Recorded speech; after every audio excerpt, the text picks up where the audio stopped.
Students, welcome to study point education. આજે આપણે ભણવાના છીએ ધોરણ 12 ઇતિહાસનું જે પ્રકરણ 7 સુધી આપણે જે પહોંચ્યા છીએ. 1 થી 6 પ્રકરણની જે લિંક જે છે એ તમને ડિસ્ક્રિપ્શનની અંદર આપી દીધેલી છે. ચોક્કસ એની અંદર જે ડિસ્ક્રિપ્શનની અંદર દરેક વિડિયોઝ જોઈ લેજો. દરેક વિષય આર્ટ્સના જેટલા પણ આપણા જે વિડિયોઝ છે દરેક વિષયોના બધા જ વિડિયોઝ અંદર અવેલેબલ છે. એટલે એક વખત જઈને ચોક્કસ તમે ચેનલ અંદર જજો, પ્લેલિસ્ટ તમે ખોલજો એટલે બધા જ વિડિયોઝ મળી જશે. અને અહીંયા જો પ્રકરણ 1 થી લઈને 7 જોઈ લેજો. આજે 7મા પ્રકરણનો ભાગ આપણે સમજીશું. હવે અહીંયા જો ભાગ 1 ની અંદર શું વાત કરવાના છે? સામાજિક અને ધાર્મિક સુધારણાની ચળવળો. અત્યાર સુધી આપણે બ્રિટિશ ઇતિહાસ વિશેનો સમજૂતી મેળવી હતી. હવે જે છે થોડી ચળવળો વિશે આવશે અને નવી માહિતીઓ અંદર એડ થશે. જો અગાઉના પ્રકરણમાં આપણે જોઈ ગયા કે રાજકીય અને આર્થિક દ્રષ્ટિએ અંગ્રેજી શાસન સામ્રાજ્યવાદી શોષણખોરોએ અને આપ ખુદ તથા પીડાદાર હતું. આપણને ખબર છે કે સામ્રાજ્ય સમય આપણે બધી વાત આપણે કરી હતી કે ઘણા બધા એવા સમય આવ્યા કે સમયની અંદર આપણે ખૂબ શોષણ થયું, હુનર ઉદ્યોગોનું પણ એટલું શોષણ થયું. સાથે ને સાથે જ્યારે બ્રિટિશરોએ આપણા પર એટલી બધી મહેસૂલ પદ્ધતિઓ અપનાવી કે જેનાથી ખેડૂતો પૂરેપૂરા પાયમાલ થઈ ગયા, દુષ્કાળ જેવી પરિસ્થિતિ થઈ. તો એ બધી પરિસ્થિતિનો આપણે સામનો કર્યો. પરંતુ હવે આપણને આશ્ચર્ય થાય કે એવી બાબતો એ છે કે એ વખતે પણ આ અંગ્રેજી શાસન સામાજિક અને શૈક્ષણિક બાબતોમાં ઘણું પ્રગતિશીલ હતું. તમને એક વસ્તુ સમજવી કે એ સમય હતો, ભલે કદાચ આર્થિક રીતે આપણે સફળતા, પણ એ સમય પણ શૈક્ષણિક રીતે અને સામાજિક બાબતોમાં, યાદ રાખજો, અંગ્રેજ શાસન દરમિયાન સામાજિક રીતે અને શૈક્ષણિક બાબતોમાં આપણે ઘણા બધા પ્રગતિશીલ હતા. તેઓ તત્કાલીન યુરોપના પ્રવર્તમાન સામાજિક માનવતાવાદ તથા બુદ્ધિવાદ અને શિક્ષણ સાથે સંકળાયેલા નવા જ મૂલ્યો લઈને ભારત આવ્યા હતા. એ લોકો એક પ્રવર્તમાન એના જે નવી શૈક્ષણિક પદ્ધતિ એમની પાસે હતી, એ પદ્ધતિઓ લઈને ભારતની અંદર આવ્યા હતા. ભારતમાં આવ્યા એટલું જ નહીં, પરંતુ તેમના મૂલ્યોની સાથે સાથે એમની આધુનિક શૈક્ષણિક સંસ્થાઓ, રેલવે, આપણને ખબર ન હોય તો વાત કરીએ તો રેલવે જે છે એ અંગ્રેજોએ સૌથી પહેલા ભારતની અંદર શરૂઆત કરેલી છે. રેલવે છે, તાર છે, ટપાલ છે, માર્ગ છે, વાહન વ્યવહાર, શૈક્ષણિક સંચાર સાથે ને સાથે સંકળાયેલા માધ્યમો પણ અહીં તેમનો વિકાસ કર્યો હતો. અહીંયા ખાસ કરીને એક બીજી વસ્તુ જે અંગ્રેજોએ ખૂબ સરસ મજાની પાસે શીખવા જેવી હોય, આમાં નથી આપેલી પણ હું તમને કહું, એ છે એમનું મિલિટરી સ્ટ્રક્ચર, જેને આપણે કહીએ સંરક્ષણ ખાતું. સંરક્ષણ ખાતું એટલું બધું જબરજસ્ત છે, જો તમે એનો અભ્યાસ કરો તો દરેક ક્ષેત્રે નાનામાં નાની વસ્તુઓ જે છે એમાં કેટલા બધા ઇમ્પ્રુવમેન્ટ તમને જોવા મળશે. કોઈ ગ્રેનેડિયર અલગ છે, એરફોર્સ અલગ બનાવેલી છે, નેવી અલગ બનાવેલી છે. આખું સંરક્ષણ ખાતું છે અંગ્રેજોની ભેટ છે આપણા માટે. રેલવે, તાર, ટપાલ તો એ તો છે, એ તો સારી વસ્તુ, પણ સાથે ને સાથે સંરક્ષણ ખાતાની અંદરની જે આર્મી છે એ સાથે આવી રીતે ચાલતી હોય છે. અંગ્રેજોએ જે શાસન પદ્ધતિ એ દરમિયાન આપણને ભેટ આપેલી છે. આ દ્રષ્ટિએ તેઓ બુદ્ધિગમ્ય, જેને કહેવાય છે રેશનલ, ધર્મનિરપેક્ષ, એટલે કોઈ પણ ધર્મમાં કોઈ પણ ધાર્મિક રીતે ભેદભાવ નહીં કે આ ધર્મનો છે અને આપણે વધારે ફેસિલિટી આપીએ, પેલા ધર્મનો છે ઓછી ફેસિલિટી આપીએ, અને પ્રગતિશીલ બાબતોના સંસ્થાપક હતા. એ કબૂલ કર્યું હતું. હવે અહીંયા 19મી સદીના પ્રારંભે રાજા રામમોહન રાય, યાદ રાખજો, રાજા રામમોહન રાય જે છે કે 19મી સદીના પ્રારંભની અંદર એ મહાન સામાજિક નેતાઓએ તેમના વિચારોના મૂલ્યોને ઝીલ્યા. એમને સમજ્યા કે અંગ્રેજોની પાસે પણ એવા નાના મોટા મૂલ્યો છે જે આપણે શીખવા જેવા છે, અને ભારતમાં પ્રવર્તમાન અને સામાજિક ધાર્મિક અનિષ્ટોને દૂર કર્યા. એ સમયે આપણે આમ કહીએ કે આપણે ઘણી બધી સારી સંસ્કૃતિ હતી, એ બધું હતું, પણ સાથે ને સાથે આપણા સામાજિક દૂષણો પણ એટલા જ હતા સમાજની અંદર, અને એ સમાજના દૂષણોને દૂર કરવાનો પ્રયત્ન કર્યો હતો રાજા રામમોહન રાય દ્વારા. અને અહીંયા તેઓ અત્યંત પ્રગતિશીલ બન્યા હોવાનું જણાય છે. ત્યારબાદ ભારતમાં અંગ્રેજી શાસનથી જાગૃતિના નવયુગોનો પ્રારંભ થયો અને ભારતને અંગ્રેજોની સાથે પ્રથમ લગભગ 100-150 વર્ષના વેપારી તરીકે તથા ત્યાર પછી બીજા 100-150 વર્ષ ઉપરનો શાસનકાળનો સમય છે એ તરીકેનો શાસનકર્તા તરીકેનો. પહેલા શરૂઆતમાં પ્રથમ 100 વર્ષ હતા, એમણે શું કર્યું? આપણી સાથે વેપાર કર્યો. પછી આપણને ખબર છે લોકો આપણા પર શું કર્યું? શાસન પદ્ધતિ કરી, અને આ તરીકેનો સંબંધ રહ્યો હતો. અને તેઓના કારણે ભારતીય સંસ્કૃતિ પાશ્ચાત્ય વિચારધારા અને પાશ્ચાત્ય સંસ્કૃતિના સંપર્કમાં આવી. આપણે બધા અત્યારે જો જીન્સ, ટી-શર્ટ ને બધી વસ્તુઓ પહેરી છે, કેમ? આપણી સંસ્કૃતિમાં નતા, આપણા જબ્બો છે, કુર્તો છે, એ બધી વસ્તુઓ હતી. તો અત્યારે આપણે બધા કેમ પહેરીએ છે? મોટા ભાગની વસ્તુ ઇંગ્લિશ બોલીએ છે આપણે. આ બધું કેમ છે? કેમ કે એમની જે પાશ્ચાત્ય સંસ્કૃતિ, પાશ્ચાત્ય એટલે શું થાય? પશ્ચિમી સંસ્કૃતિ જે છે એ પશ્ચિમી સંસ્કૃતિથી શું થયા? લોકો એમના વિચારધારાઓથી પ્રેરિત થયા, એની સંસ્કૃતિને લોકોએ સ્વીકારી, સંપર્કમાં આવ્યા, અને તેમાંથી અંગ્રેજોના સંપર્કથી રાજકીય અને આર્થિક ક્ષેત્રોની જેમ સામાજિક પણ અને ધાર્મિક ક્ષેત્રે પણ નવા પ્રસ્થાનો થયા. આ રીતે સામાજિક અને આ ધાર્મિક બંને ક્ષેત્રે પણ એટલો જ વિકાસ થયો. ધીમે ધીમે ભારતીય સમાજના પ્રવર્તમાન દૂષણો અને ક્ષતિઓ પણ બહાર આવવાની શરૂઆત થઈ. હવે ધીમે હવે આપણને ખબર પડે કે સારી વસ્તુ આપણે જોઈએ ત્યારે આપણને ખબર પડે કે આપણી વસ્તુની અંદર આ ખોટ છે. બરાબર, મારી પાસે કોઈ મોબાઈલ હોય, મારા મોબાઈલની અંદર ક્યારે મને ખબર પડે કે મારા મોબાઈલમાં આ ફેસિલિટી નથી? જ્યારે હું કોઈ સારો મોબાઈલ જોઉં, મારાથી કોઈ અપડેટ વર્ઝન જોઉં ત્યારે. તો એની રીતે આપણે સંસ્કૃતિના મૂલ્યોનું પણ એવું છે. જ્યાં સુધી આપણે માની આપણે સારા ઘરની અંદર આપણને લાગે હા આપણે ઘરમાં બહુ સારું છે, પણ જ્યારે તમે કોઈ બીજા તમારા મિત્રના ઘરે જાઓ, એના લોકોના ઘરે જાઓ, ત્યારે તમને ખબર પડે કે એ લોકોના વિચારો અને આપણા વિચારોમાં તો જમીન આસમાનનો ફરક છે. આપણે આ બાબતે ઘણા બધા પાછળ છીએ. તો આ બધી વસ્તુઓનો આપણને ખ્યાલ ક્યારે આવે? જ્યારે એ લોકોના આપણે સંપર્કમાં આવીએ છીએ ત્યારે આવે છે. ધીમે ભારતીય સમાજના પ્રવર્તમાન દૂષણો અને ક્ષતિઓ પણ બહાર આવવાની શરૂઆત થઈ. પરિણામે 19મી સદીના આધુનિક વિચારસરણી ધરાવતા સમાજ સુધારકો ભારતીય સમાજની ક્ષતિઓ અને અનિષ્ટોને દૂર કરવાના કટિબદ્ધ રહ્યા. ધીમે જે આ દૂષણો છે એને સતત દૂર કરવાના પ્રયત્નો શરૂ થઈ ગયા. જો કે શરૂઆતના કેટલાક નેતાઓ જે છે એ અતિ ઉત્સાહી પાશ્ચાત્ય સંસ્કૃતિના પ્રવાહને ઝીલીને સમાજ સુધારણા અને ધર્મ સુધારણાની પ્રવૃત્તિઓ ચલાવી. શરૂઆતમાં બધા એટલા બધા એની સાથે મોટિવેટ થઈ ગયા કે ના, આપણે આની અંદર આવા પરિવર્તન આપણી સંસ્કૃતિને સમાજમાં લાવવું જ છે.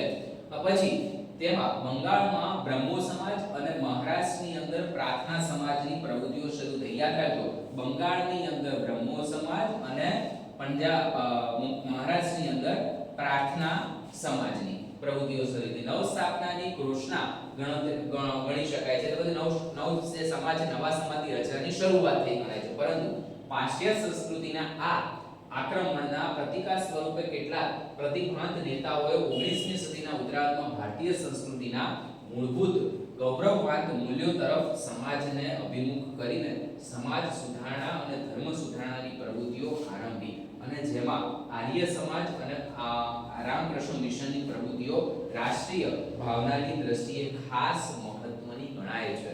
યાદ રાખજો, ખાસ પ્રવૃત્તિ કે રામકૃષ્ણ મિશન જે છે એ રાષ્ટ્રીય પ્રવૃત્તિ સાથે જોડાયેલ છે. તમારે મને MCQ ની અંદર પૂછાય કે રાષ્ટ્રીય પ્રવૃત્તિ સાથે જોડાયેલ મિશન કયું? તો રામકૃષ્ણ મિશન છે તે. ત્યાર પછી હવે આપણે સમજીએ છીએ ખાસ મેઈન તમારો IMP મુદ્દો તમે કહી શકો છો. આની અંદરથી ઘણા બધા ક્વેશ્ચન પણ પૂછાશે.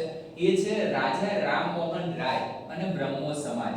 રાજા રામમોહન રાય અને બ્રહ્મો સમાજ વચ્ચે શું સંબંધ હતો એની આપણે સમજૂતી મેળવશું.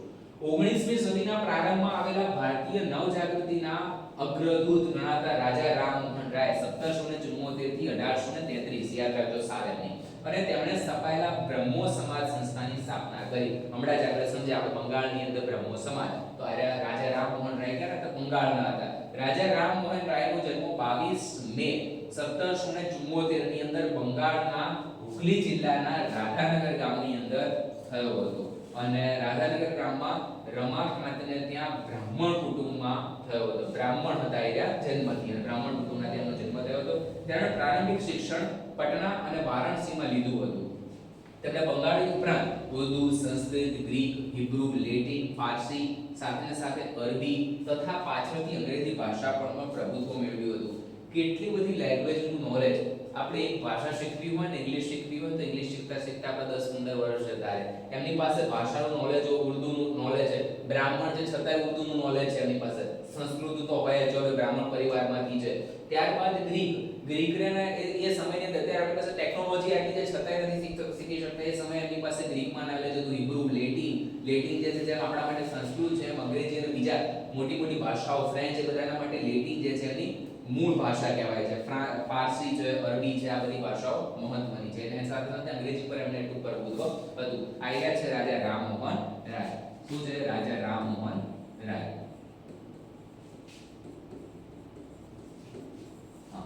તેમણે જુદા જુદા ધર્મોના ધાર્મિક ગ્રંથોનો અભ્યાસ કર્યો હતો. અલગ અલગ ધર્મોના ગ્રંથો જે છે એનો પણ અભ્યાસ કરે છે. રાજા રામમોહન રાયની વિચારસરણીમાં વેદાંત ધર્મ, ઇસ્લામ ધર્મ અને ખ્રિસ્તી ધર્મના સિદ્ધાંતોની સંયુક્ત અસરો જોવા મળે છે. જે વ્યક્તિ અલગ અલગ ધર્મનો અભ્યાસ કરેલો હોય તો એની અંદર અલગ અલગ ધર્મની સારી બાબતો છે એનો સ્વીકાર તમને જોવા મળે છે. અને સામાજિક ધાર્મિક સુધારણાના આંદોલન ચલાવતા તેમણે બ્રહ્મો સમાજની સ્થાપના કરી. અને તેમણે બ્રહ્મો સમાજના આદ્ય પ્રણેતા હતા. આદ્ય પ્રણેતા એટલે જેણે જે શરૂઆત કરે છે, જે શરૂઆત કરે એને આદ્ય પ્રણેતા કહેવાય. રાજા રામમોહન રાય કેવા સુધારણા કર્યા? આ પ્રશ્ન તમારે 3 માર્ક્સમાં પૂછાઈ શકે છે, 2 માર્ક્સમાં પણ પૂછાઈ શકે છે. યાદ રાખજો, 3 માર્ક્સમાં પૂછાય તો તમારે આયા 6 મુદ્દા તમે લખી નાખો. અહીંયા 1 થી લઈને આ 1 થી લઈને 6 મુદ્દા તમે લખી નાખો તો તમને 3 માર્ક્સ તમને આમાંથી મળી જાય. જો સમાજ સુધારણા, રાજા રામમોહન રાય બંગાળમાં રૂઢિચુસ્ત સમાજના ક્રાંતિકારી સુધારણા લાવવાનો પ્રયત્નો કર્યા હતા. બંગાળની અંદર બને એટલા ક્રાંતિકારી રૂઢિચુસ્ત સમાજ જે છે, રૂઢિચુસ્ત એટલે કે એના વલણોથી વળગેલા લોકો, એ લોકોના પરિવર્તન લાવવાના પ્રયત્ન કર્યા. તેમના સમાજ સુધારણાના ખ્યાલોમાં મુખ્યત્વે પહેલી વસ્તુ છે હિન્દની પ્રગતિના જ્ઞાતિ પ્રથાનો મોટો અવરોધ છે કે બધામાં જ્ઞાતિની અંદર જ્ઞાતિની અંદર જ્ઞાતિ એટલા બધા ભેદ પાડી દીધા છે કે એના લીધે ભારતીય સમાજ જે છે, હિન્દ જે છે એની પ્રગતિ થશે નહીં. બીજી વસ્તુ છે કુટુંબમાં સ્ત્રીઓને ગૌરવવંત સ્થાન પ્રાપ્ત થાય તો જ સમાજનો તેમનું સન્માન વધે છે. એક સીધી વસ્તુ છે, હાલ પણ જરૂરી છે. દેશને આગળ લાવવો હોય તો સ્ત્રી અને પુરુષ બંનેના સમન્વયથી જ આગળ દેશ આવી શકે. એ વગર દેશની પ્રગતિ શક્ય નથી. કારણ કે એક જ પુરુષ વર્ગ જો એમ માને કે અમારાથી દેશ ચાલશે તો બીજો 50% વર્ગ જે છે, સ્ત્રીઓ જે છે, એનો ક્યારે પણ વિકાસ થશે નહીં. સ્ત્રીઓનો વિકાસ થશે નહીં તો આવનારા ભવિષ્યના જે બાળકો છે એનો પણ વિકાસ થવાનો નથી. એટલા માટે આપણે એક ખાસ વસ્તુ પર ધ્યાન કર્યું કે સ્ત્રીઓને ગૌરવવંતું સ્થાન પણ મળે અને સાથે સાથે સમાજમાં સન્માન પણ એમનું વધતું જવું જોઈએ. પછી ત્રીજા નંબરની વસ્તુ સતી પ્રથા એ વાસ્તવિક અર્થમાં ખૂન જ છે. સતી પ્રથા કરવી, સતી પ્રથા એટલે કે જેને જે સ્ત્રીના પતિ મરી જાય છે, મૃત્યુ પામે છે કોઈ કારણોસર, કોઈ રોગથી, કોઈ યુદ્ધની અંદર, તો ત્યારે એની પત્ની જે છે એને જીવતા લાકડાની ચિતા પર પતિની સાથે ને સાથે જ એને જીવંત સળગાવી દેવામાં આવે. એટલે એમણે કીધું કે સતી પ્રથા એ વાસ્તવિક અર્થમાં ખૂન જ છે. વહેલામાં વહેલી તકે તેના પર પ્રતિબંધ મૂકવો જોઈએ. જેટલો બને એટલો ઝડપથી એમાં પ્રતિબંધ આવવો જોઈએ. ચોથું છે બાળ લગ્ન હાનિકારક છે. બાળ લગ્નના ઘણા બધા નુકસાનો છે. સાથે ને સાથે 5મા નંબર પર કીધું વિધવાઓ પુનઃ લગ્ન કરવાની છૂટ મળવી જોઈએ. વિધવાઓ જે છે જેના પતિ મૃત્યુ પામ્યો તેને ફરીવાર લગ્ન કરવાની મંજૂરી મળવી જોઈએ. 6ઠા નંબર પર છે બહુપતિ પ્રથાનો અંત આણવો જોઈએ. બહુપતિ પ્રથા ઘણા બધા સમાજની અંદર બહુપતિ પ્રથાઓ છે હજુ પણ, તેની અંદર પણ પરિવર્તન આવવું જોઈએ. પિતાના વારસામાં પુત્રીનો પણ ભાગ હોવો જોઈએ અને વગેરે જેવા અલગ અલગ બાબતોને આપણે સમાવેશ કર્યો. આ 7 બાબતોને ખાસ યાદ રાખજો.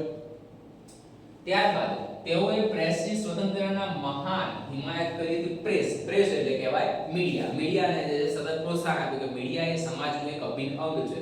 અને તેમણે બંગાળીમાં સંવાદ કૌમુદી અને ફારસીની અંદર મિરાત ઉલ અખબાર, યાદ રાખજો આ બંને વસ્તુઓ, કે સંવાદ કૌમુદીના સ્થાપક કોણ હતા? તો રાજા રામમોહન રાય. એમણે જે છે બંગાળીની અંદર સૌથી પહેલું જે છે એ સંપાદન અથવા તો જેને આપણે કહી શકીએ છીએ કે અખબાર, સમાચાર પત્રો કયા હતા? તો પહેલું બંગાળની અંદર હતું સંવાદ કૌમુદી અને ફારસીની અંદર હતું મિરાત ઉલ અખબાર. આ તમારે પ્રશ્ન પૂછે છે, 2 માર્ક્સનો પ્રશ્ન પૂછાય. પોતાના વિચારો ફેલાવવા માટે તેમણે આત્મીય સભાની જે છે સ્થાપના કરી. તેમણે પાછળથી બ્રહ્મ સભામાં પરિણામી બ્રહ્મ સમાજના સભ્યો જુદા જુદા દેવ દેવતીઓમાંથી પણ માનવાને બદલે માત્ર એક જ ઈશ્વરના અસ્તિત્વને સ્વીકાર કરતા હતા. અલગ ઈશ્વરને માનવું એના કરતા એક ઈશ્વર પ્રત્યે સદભાવના રાખવી એ જરૂરી હતી. એ એમનું જે છે બ્રહ્મ સમાજ જે છે, બ્રહ્મ સભા છે, એનો એક હેતુ હતો. તેમના સભ્યો જે છે નાત જાતના ભેદભાવ રાખ્યા વગર એક જ મકાનના એકઠા મળીને પ્રાર્થના કરતા એક સભા બનાવે. સભાની અંદર બધા સાથે મળીને સભા કરે અને પાછળથી બ્રહ્મ સભા બ્રહ્મો સમાજના નામે ઓળખાતી. બ્રહ્મ સભા પહેલા થઈ અને પછી એનું નામ પડ્યું બ્રહ્મો સમાજ આખો. હવે દિલ્હીના મુગલ બાદશાહ બહાદુર શાહે તેમણે રાજાની પદવી આપી અને દિલ્હીના રાજાએ પોતાની જાગીરી અંગેનો કેસ લડવા માટે બાબતે રાજા રામમોહન રાયને ઇંગ્લેન્ડ મોકલ્યા. પોતાને લડવા માટે દિલ્હીના રાજા જે છે, રાજાનું નામ છે મુગલ બાદશાહ બહાદુર શાહે, એમને પોતાની જે છે જાગીરી માટે અને કેસ લડવા માટે ત્યાં મોકલ્યા? ઇંગ્લેન્ડ મોકલ્યા હતા. ઇંગ્લેન્ડ મોકલ્યા અને ત્યાં આગળ એ સમયે શું થયું કે એ સમયે બ્રિસ્ટોન મુકામે જે છે એનું અવસાન થયું હતું. યાદ રાખજો, એનું જે છે ત્યાં અવસાન થયું અને રાજાની પદવી જે છે મુગલ બાદશાહ કોણે આપી હતી? બહાદુર શાહે એમને આપેલી હતી. હવે દેવેન્દ્રનાથ ઠાકુર કહો કે પછી ટાગોર કહો, રવિન્દ્રનાથ ટાગોર છે એમના પિતા. આ સીધી વસ્તુ સમજો, યાદ રાખ, તમને તરત યાદ થઈ જશે. હવે જો રાજા રામમોહન રાયનું ઇંગ્લેન્ડની અંદર અવસાન થયું. હવે કવિરત્ રવિન્દ્રનાથ ટાગોરના પિતા દેવેન્દ્રનાથ ટાગોર બ્રહ્મ સમાજના સાથે જોડાતા અને તેમના 9 પ્રાણ પૂર્યો. હવે એમણે શું કર્યું? કોક તો સંભાળવા માટે જો આટલી મોટી સંસ્થા લઈને બેસે છે, સંસ્થાના પાછળ તો કોઈ હોવું જોઈએ સંસ્થા. એટલે જેવા રાજા રામમોહન રાયનું દેહાંત થયું અને એવા જ જે છે દેવનાથ જે છે એના સભ્ય બન્યા. દેવનાથે સભાના સભ્યો માટે પ્રતિજ્ઞા પત્ર દાખલ કરી કે પ્રતિજ્ઞા એક લેવાની છે અને તેને વ્યવસ્થિત સંસ્થાનો આકાર આપ્યો. સંસ્થા શું હોય? સંસ્થાને ચલાવવી એ બહુ મોટી જવાબદારી હોય છે. સંસ્થા ચલાવવી એટલે એની અંદર ઘણા બધા નીતિ નિયમો હોય છે, ઘણા બધા એવા વિચારોની સાથે ચાલવાનું હોય છે, લોકોનો સાથ જોઈએ એમાં. અને એમણે શું કર્યું? એ પ્રતિજ્ઞા પત્રની શરૂઆત કરી. તે ઉપરાંત સંસ્થાનું વ્યવસ્થિત ઘડતર કરીને બ્રહ્મો સમાજનું નેતૃત્વ લીધું અને તત્વબોધી પત્રિકા જે છે એની શરૂઆત કરી અને તે દ્વારા સંસ્થાના સિદ્ધાંતોના પ્રચાર પણ શરૂ કરી દીધો. સંસ્થાનો જે પ્રચાર કરે, જેમ પ્રચાર પણ કરે એમ પણ સંસ્થાની સાથે લોકો વધારે જોડાતા જાય. કેશવચંદ્ર સેન બ્રહ્મો સમાજમાં જોડાતા તેમના ઉત્સાહ, વક્તૃત્વ શૈલી એટલે કે બોલવાની ક્ષમતાઓ, ત્યારબાદ લોકપ્રિયતાને તેમણે કારણે બંગાળમાં આ સંસ્થાનો ઘણો પ્રચાર જે છે થયો. પરંતુ પાછળથી શું દેવેન્દ્ર સાથ અને મતભેદ ઉભા થતા તેમણે જે છે ભારતીય બ્રહ્મો સમાજ જે છે એની અંદરથી શું કરે છે? એના જે છે સ્થાપના કરે છે. ત્યારબાદ બ્રહ્મો સમાજની પ્રવૃત્તિઓ, કેવી બ્રહ્મો સમાજની પ્રવૃત્તિ થાય છે? 19મી સદીમાં બ્રહ્મો સમાજ અને તેની શાખાઓએ સમાજ સુધારણા અને ધર્મ સુધારણા ક્ષેત્રે ક્રાંતિકારી ભૂમિકા અદા કરી. એમણે શું કર્યું? ક્રાંતિકારી પહેલા તો ભૂમિકા છે ધર્મ સુધારણા ક્ષેત્રે. તેમણે એકેશ્વરવાદનો પ્રચાર કર્યો. મૂર્તિ પૂજા, વિધિ વિધાન, બ્રહ્મચાર્ય તેના બદલે જે છે હૃદયપૂર્વક પ્રાર્થના, કીર્તન અને પશ્ચાતાપને મહત્વ આપ્યું. ખાસ કરીને સ્ત્રીઓની સામાજિક સ્થિતિ જે છે એને સુધારવાના. ત્યારબાદ બાળ લગ્ન, સતી પ્રથા છે, બહુપતિ પ્રથા અને પડદા પ્રથાને નાબૂદ કરવાના પણ પ્રયત્ન કર્યા. વિદ્યાર્થી મિત્રો, તમને આ જો વિડિયોઝ ગમતા હોય આપણા તો ચેનલ સબસ્ક્રાઇબ કરી દેજો. આપણા સ્પેશિયલ માસ્ટર કોર્સ પણ ચાલે છે. એક જ વાર માસ્ટર કોર્સની અંદર જોઈન થઈ જશો આપણી એપ્લિકેશનની અંદર. એપ્લિકેશન લિંક ડિસ્ક્રિપ્શનમાં મળી જશે. એક વાર માસ્ટર કોર્સની અંદર જોઈન થઈ જશો, આખું વર્ષ તમામ વિષયો અંદર શીખવા મળશે. એકદમ તમારે કંઈ પણ બીજે ક્યાંય જવાની જરૂર પડશે ને ટ્યુશન ક્લાસમાં પણ જવાની જરૂર પડશે નહીં. અને તમારા અંદર નીચે WhatsApp નંબર પણ આપેલો છે, તેમાં તમે કોલ પણ કરી શકશો. ડિસ્ક્રિપ્શનમાં બધી વસ્તુ છે અને કોમેન્ટ સેક્શનની અંદર પિન કરેલી કોમેન્ટ પણ તમને એમાં જોવા મળશે, તો કોમેન્ટમાં પણ જોઈ લેજો. ખાસ કરીને સ્ત્રીઓની સામાજિક સ્થિતિ સુધારવા બાળ લગ્ન, સતી પ્રથા, બહુપતિ પ્રથા અને પડદા પ્રથા નાબૂદ કરવાનો પ્રયત્ન કર્યો. તેઓએ વિધવા વિવાહ તથા તેઓની કેળવણીને ઉત્તેજન આપ્યું. ઉપરાંત જ્ઞાતિવાદને દૂર કરવાનો અને જે છે આંતરજ્ઞાતિ જે છે લગ્ન અને આંતરજ્ઞાતીય ભોજનને પણ જે છે એમણે શું કર્યું છે? ઉત્તેજન આપ્યું. ત્યારબાદ જો કે બ્રહ્મો સમાજના પાશ્ચાત્ય સંસ્કૃતિ અને પાશ્ચાત્ય વિચારસરણીથી વધુ પ્રભાવિત થયો હતો. બ્રહ્મો સમાજ જે છે આમ એક્ચ્યુઅલી એક વસ્તુ હતી કે એ સમાજ જે છે એ પાશ્ચાત્ય સંસ્કૃતિ છે એના આધારે બનેલો હતો, નહીં કે આપણી જે ભારતીય સંસ્કૃતિ છે એના આધારે. ત્યારબાદ તેને કારણે સમાજના બહુવિધ શિક્ષિત લોકો તેમાં જોડાયેલા હતા અને બ્રહ્મ સમાજે ભારતમાં ઉદારમતવાદ અને આધુનિકતાનું વાતાવરણ તૈયાર કર્યું હતું. બ્રહ્મ સમાજની પ્રવૃત્તિઓ બુદ્ધિશાળી મધ્યમ વર્ગ પૂરતી મર્યાદિત હતી અને વિશેષતઃ તે શહેરી ક્ષેત્રોની અંદર, શહેરી વિસ્તારોમાં ફેલાયેલી હતી. તેની પ્રવૃત્તિઓ ગ્રામીણ વિસ્તારોમાં નીચલા વર્ગોમાં અસર ઉપજાવી શકી ન હતી. તો પણ ધર્મ અને સમાજ સુધારણાઓમાં બ્રહ્મ સમાજનું પ્રદાન નોંધપાત્ર ગણાય છે. અહીંયા હવે બીજા નંબરના આપણા સમાજ સુધારક આવે છે જ્યોતિબા ફૂલે. જ્યોતિરાવ ગોવિંદરાવ ફૂલે, બરાબર યાદ રાખજો. જ્યોતિબા ફૂલે, જ્યોતિરાવ ગોવિંદરાવ ફૂલે. તેમનો જન્મ માળી પરિવારમાં થયો હતો. એવું કહેવાય છે કે તેમના પૂર્વજો પેશવાઓ ને ફૂલ અને ફૂલમાં આવાઓના મોકલતા. એવો હતો કે પહેલેથી માળી પરિવારથી હતા. એટલે કે પેશવાઓ અને જે રાજાઓ જે છે એને શું કરતા હતા કે ફૂલો મોકલતા હતા, ફૂલ માળી તરીકેનું કાર્ય કરતા. તેથી તેઓ ફૂલે કહેવાતા હતા. જ્યોતિરાવ બાળપણથી જ શીલવાન એટલે કે થોડા બુદ્ધિશાળી હતા. તેમણે સ્કોટિશ મિશન શાળામાં અભ્યાસ શિક્ષણ લીધું હતું. શિક્ષણ દરમિયાન અહીંયા શું થાય છે તેમના માનવ અધિકારો અને કર્તવ્યોની જાણકારી પ્રાપ્ત થઈ અને તેમણે શિવાજી અને જ્યોર્જ વોશિંગ્ટનના જીવનમાંથી પ્રેરણા મળી અને તેમણે થોમસ પેનના પુસ્તક રાઇટ્સ ઓફ મેનનો અભ્યાસ કર્યો અને વાસુદેવ બળવંત ફડકે પાસેથી નિર્ભયતાના પાઠ ભણ્યા. એમની પાસે જે છે બળવંતરાવ ફડકે જે છે એ પણ એક સ્વાતંત્ર્ય સેનાની રહી ચૂક્યા હતા. એમની પાસેથી ઘણી બધી શિક્ષણ લીધું. આયરા છે અહીંયા તમે જોઈ શકો છો. આ આયરા જે છે એમનું છે ચિત્ર જ્યોતિબા ફૂલે.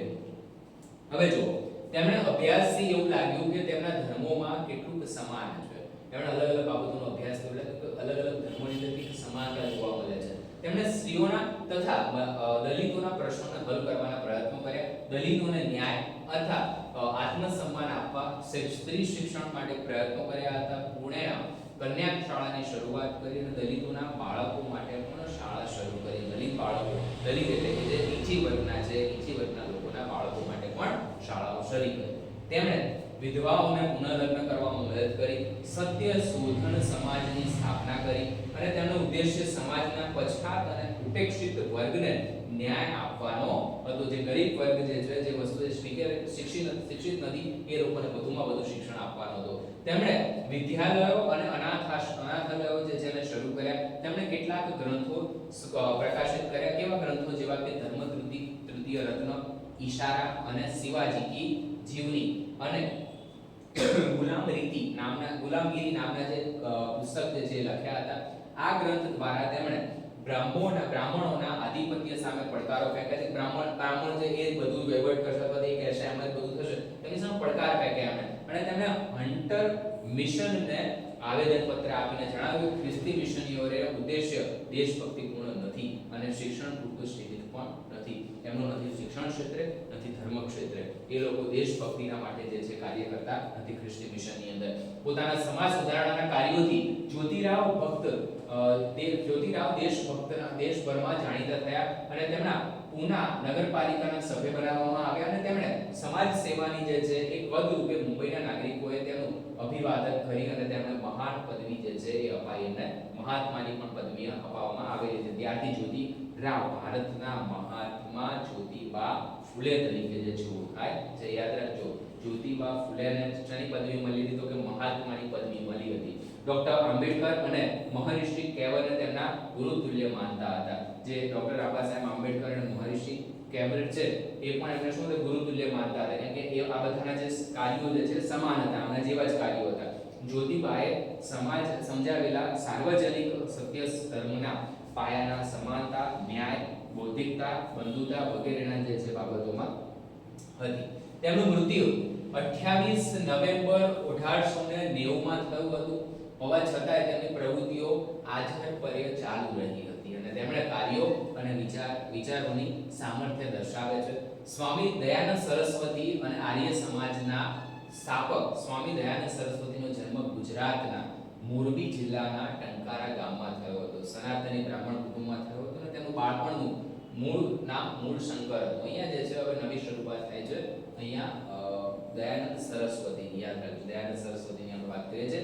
એક વખત શિવરાત્રીના પર્વ પર એક ઉંદરને શિવલિંગ ઉપરથી ખાદ્ય સામગ્રી લઈ જતા જોઈને એમ લાગ્યું કે જો ભગવાન પોતાનું રક્ષણ ન કરી શકતો હોય તો તે બીજાનું રક્ષણ કેવી રીતે કરે? અને આગળ જતા તે જ સત્યની શોધ કરવા કૃતનિશ્ચયી બન્યા. એ વસ્તુને જાણી ઉંદર જે છે, ઉંદર ભગવાન ઈશ્વરનું જે ખાવાનું જે છે ઉંદર ખાઈ જાય છે, ઈશ્વર છતાં પણ રોકી શકતા નથી. એ વસ્તુને પ્રશ્ન થયો અને પ્રશ્ન કૃતનિશ્ચય એટલે કે નિશ્ચયને કર્તવ્યની સાથે લઈને ચાલે છે અને એ વસ્તુને જે છે આગળ જતા સંશોધન કરે છે. મૂર્તિ પૂજા અને કર્મકાંડના અને અવિશ્વાસ ઉભો થયો હતો અને તેમણે સત્યની શોધમાં ગૃહત્યાગ કર્યો. 15 વર્ષ સુધી ભારતભરમાં જે છે પરિભ્રમણ કર્યું. ભારતના દરેક ક્ષેત્રની અંદર એમણે પ્રવાસ ખેડ્યો અને ત્યાંથી અલગ અલગ વસ્તુને શીખી.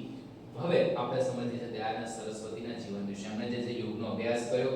સ્વામી પૂર્ણાનંદ પાસેથી સંન્યાસની જે દીક્ષા લીધી. ત્યારબાદ તેઓ સ્વામી દયાનંદ સરસ્વતી તરીકે ઓળખાવા લાગ્યા. તેમણે મથુરામાં સ્વામી વિરજાનંદ પાસેથી, તમે સમજો એમના ગુરુનું નામ શું હતું? એમનું ગુરુનું નામ હતું સ્વામી વિરજાનંદ પાસેથી શિક્ષણ મેળવ્યું હતું અને તેમણે દિલ્હી અને પંજાબના દેશટક કરી મુંબઈમાં આર્ય સમાજ જે છે એની સ્થાપના કરી 1875.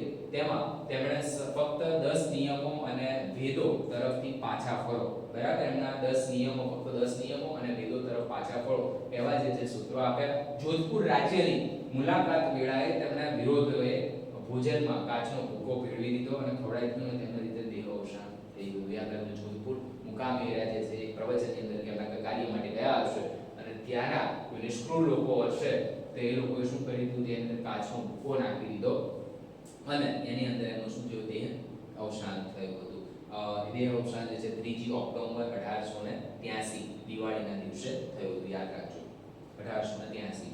એમનો ઉદ્દેશ શું હતો? તેઓ પ્રખર વિદ્વતા હતા અને ચિંતને તેમણે ભારતની બધી જ સમસ્યાઓનો ઉકેલ વેદ ધર્મના પ્રયાસ ઉકેલવા પ્રેર્યા હતા. એમણે એક જ વસ્તુ કીધું, દરેક વસ્તુ, દરેક સમસ્યાઓ છે એના ઉપાયો આપણા વેદોની અંદર આપેલા છે અને તેમણે વેદ તરફ પાછા વળવાનું સૂત્ર આપ્યું. તેમણે વેદોમાં ભારતીય ધર્મ અને ભારતીય સંસ્કૃતિના દર્શન થયા તથા તેમના ઉદ્દેશોનો સાર આ પ્રમાણે હતો કે પરમેશ્વર શુદ્ધ સ્વરૂપનું જ્ઞાન વેદોમાં સમાયેલું છે. તેથી વેદનું અધ્યયન તે જ સાચું અધ્યયન છે. વેદ અધ્યયન કરવાનો અધિકાર દરેક મનુષ્યનો છે અને મનુષ્ય જીવનની દરેક સમસ્યાઓનો ઉકેલ વેદમાં પડેલો છે. જીવનની દરેક સમસ્યાઓ જે વેદની અંદર આપેલી છે એના પ્રખર સમજમાં હતા સ્વામી, જે આપણે વાત કરીએ સ્વામી દયાનંદ સરસ્વતી.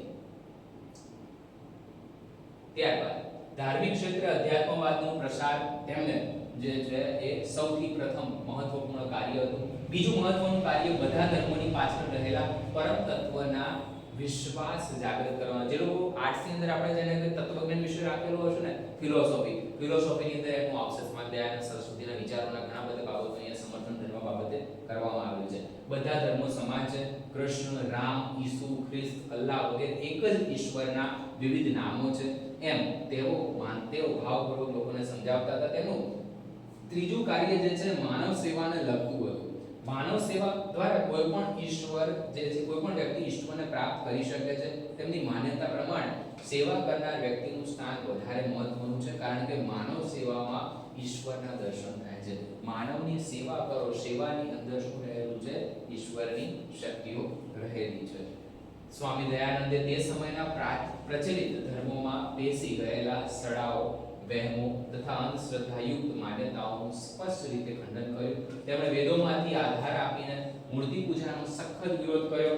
તેમણે બાળ વિવાહ તથા જ્ઞાતિ પ્રથાને પણ વિરોધ કર્યો. કન્યા કેળવણી, વિધવા વિવાહ જેવા અત્યંત પ્રગતિશીલ સુધારાઓને પણ તેમના તરફેણમાં કર્યા. જે કંઈ પણ વસ્તુઓ સમાજની અંદર ખોટી હતી, જે વસ્તુ લોકો નતા સ્વીકારતા, એ વસ્તુને લોકોને સ્વીકારવાનો પ્રયત્ન કર્યો. એ જ રીતે સ્વામી દયાનંદ સરસ્વતીના વિચારો હતા. ત્યારબાદ આર્ય સમાજની પ્રવૃત્તિઓ. સ્વામી દયાનંદ સરસ્વતીએ પોતાના વિચારોને ફેલાવ કરવા માટે આર્ય સમાજની સ્થાપના કરી. પોતાના વિચારોને ફેલાવવા માટે આર્ય સમાજની સ્થાપના થઈ અને આ સંસ્થા દ્વારા હિન્દુઓ સંગઠિત કરવા તથા પશ્ચિમની સંસ્કૃતિના પ્રકારો સામે હિન્દુ ધર્મનું રક્ષણ કરવામાં તેમણે પ્રયત્નો કર્યા. કે ધર્મ પરિવર્તન થઈ રહ્યું છે, ધર્મનો જે છે નાશ થશે, તો એના માટે પણ સતત પ્રયત્નશીલ રહ્યા. તેમણે ધર્માંતર કરેલા હિન્દુ ધર્મના ફરી પાછા લાવવામાં શુદ્ધ ચળવળ શરૂ કરી દીધી. કે જે લોકો ધર્મથી વંચિત થઈ ગયા છે, જે લોકોના આગળના દાદાઓથી એ લોકો ધર્મ પરિવર્તન કર્યું છે, ફરી વખત એમને ધર્મમાં લાવ્યા. આ ઉપરાંત આર્ય સમાજે બાળ લગ્ન વિરોધ, વિધવા વિવાહને ઉત્તેજન, કન્યા કેળવણી છે, દલિતો દ્વાર વગેરે જે છે ઝુંબેશ પ્રારંભીને સમાજ સુધારણાની પ્રવૃત્તિઓ હાથ ધરી હતી. તેમણે દરિદ્ર નારાયણની સેવાઓનો આદર્શ રજૂ કર્યો. દરિદ્ર નારાયણની સેવા એ પણ એક મહત્વની સેવા છે. જન્મથી કોઈ મનુષ્ય હીન કે અછૂત નથી તેવો સંદેશો આપીને તેમણે જે છે માનવની સમાનતાનો જે છે આદર્શ પણ લોકોના સમક્ષ રજૂ કર્યો. તેઓના પ્રવર્તમાનના કારણે તેઓના અનુયાયીઓમાં પણ સંયમ, ત્યાગ, લોક સેવા અને ધર્મનિષ્ઠાના ગુણો જે છે પ્રવર્ત્યા હતા. ત્યારબાદ સ્વામી દયાનંદ સરસ્વતીના અવસાન પછી લાલા હંસરાજ, પંડિત ગુરુરત્ન અને સ્વામી શ્રદ્ધાનંદ અને લાલા લખપતરાય જેવા નિષ્ઠાવાન નેતાઓએ આ સંસ્થાની પ્રવૃત્તિઓ ચાલી રાખી.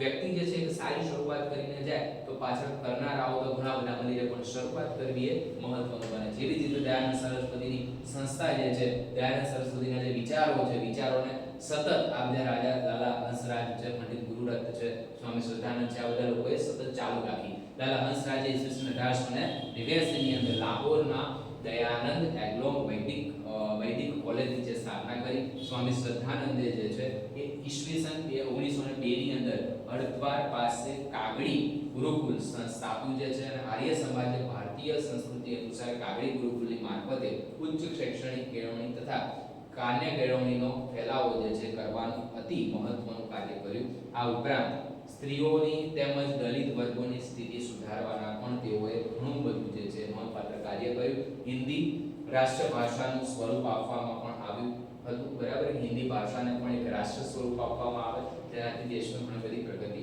થઈ શકે છે. રામકૃષ્ણ મિશન અને સ્વામી વિવેકાનંદ રામકૃષ્ણ પરમહંસ, યાદ રાખજો, રામકૃષ્ણ મિશન અને સ્વામી વિવેકાનંદ રામકૃષ્ણ પરમહંસ, આ બધી વસ્તુઓને આપણે અભ્યાસ કરવાના છે 1834 થી 1886. રામકૃષ્ણ પરમહંસ કોણ હતા? પહેલા તો રામકૃષ્ણ પરમહંસ બંગાળના અત્યંત ગરીબ, અભણ, સીધા સાદા સંત પુરુષ હતા. બાળપણથી જ તેમને ઈશ્વર પ્રત્યે અનન્ય શ્રદ્ધા હતી. ઈશ્વરમાં ભક્તિમાં તેઓ અનેકવાર ખોવાઈ જતા હતા. 7 વર્ષની ઉંમરે તેમના પિતાનું અવસાન થયું. ત્યાર પછી કોલકાતાના ગંગામાં પૂર્વ કાંઠે દક્ષિણેશ્વર કાલી માતાના એક મંદિર બનાવ્યું હતું. ત્યાં આગળ કાલી માતાનું મંદિર બનાવ્યું હતું. ત્યાં કાલી માતાના પરમ ઉપાસક અને ભક્ત હતા રામકૃષ્ણ પરમહંસ. અને રામકૃષ્ણની મુલાકાત જાણીતા સંત ભૈરવી તથા તોતાપુરી સાથે થઈ હતી અને તેઓ ઈશ્વરને તેઓ વિવિધ સ્વરૂપે જોવાનો અને ઓળખવાનો સતત જે છે પ્રયાસ કરતા. ઈશ્વર શું છે, ઈશ્વર પ્રત્યેની સતત એમનામાં શ્રદ્ધા હતી, સતત જાણવાની એમનામાં ઈચ્છા હતી અને એને જે છે આગળ લઈ ગયા. તેઓ ઉચ્ચ કોટીના સંત હતા. અંગ્રેજ કેળવણી પામેલા વર્ગના જે છે એઓ શું થયા, એના જે છે એમણે જે છે એમના જીવન પર શું કર્યું હતું કે એમના લોકોને રોકવાના પ્રયત્નો કર્યા હતા. ત્યારબાદ ધર્મ ક્ષેત્રે અધ્યાત્મવાદનું પ્રસાર તેમનું સૌથી પ્રથમ મહત્વનું કાર્ય હતું. બીજું મહત્વનું કાર્ય હતું કે ધર્મની પાછળ રહેલા પરમ તત્વના વિશ્વાસ જાગૃત કરવાનો, કે ધર્મના પાછળ વિશ્વાસ પણ જરૂરી છે. એ બાબત તેમણે સંપૂર્ણ સમર્થન આપ્યું હતું. બધા ધર્મો સમાન છે. કૃષ્ણ, રામ, ઈસુ ખ્રિસ્ત, અલ્લાહ વગેરે એક ઈશ્વરના નામ છે. ઈશ્વર એક છે, અલગ અલગ નામ છે. તેઓએ ભારત એ જે છે આપણે ભારત કો સમજાવતા તેનું ત્રીજું કાર્ય હતું માનવ સેવા. માનવ સેવાને લગતું એમાં ઘણું બધું કાર્ય હતું. માનવ દ્વારા કોઈ પણ વ્યક્તિને ઈશ્વરને પ્રાપ્ત કરી શકે છે અને તેમની માન્યતા પ્રમાણે સેવા કરનાર વ્યક્તિઓનું સ્થાન વધારે મહત્વનું છે, કારણ કે માનવ સેવા ઈશ્વરમાં દર્શન થાય છે. આ સાથે વિદ્યાર્થી મિત્રો અહીંયા જે છે આપણો ચેપ્ટર 7 નો ભાગ 1 પૂર્ણ થાય છે. એનો વિડિયો જે છે ભાગ 2 નો ટૂંક સમયની અંદર મૂકી દેવામાં આવશે. ચેનલને સબસ્ક્રાઇબ કરવાનું ભૂલતા નહીં.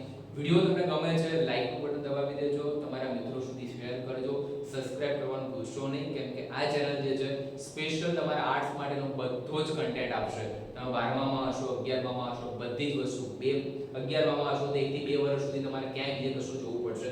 બધી જ વસ્તુ આપણી ચેનલ પર અવેલેબલ થશે. તો વિદ્યાર્થી મિત્રો સ્ટડી પોઈન્ટ ની અંદર જોડાવા બદલ આપ સૌનો